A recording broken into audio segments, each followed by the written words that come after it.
Seox nabori bugun obzor qilamiz.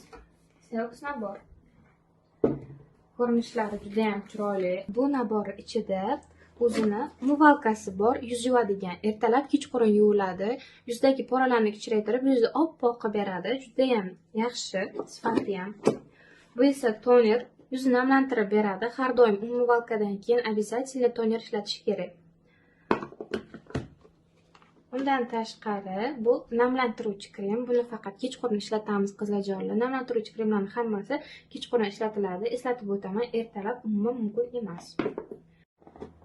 Keyingisi esa bu siviritka. Makiyajga tayyorlab beradi yuzinglarni. Undan tashqari yuzinglarni oziqlantirib, namlantiradi.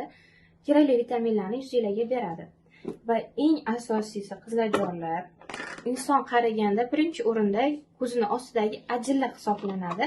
O'sha ajillaga yo'qotadigan mana bunaqa ko'z ostiga surtiladigan kremlari mavjud va ko'z tagidagi qorayishlarni, ko'karishlarni polnik yetkazib beradi.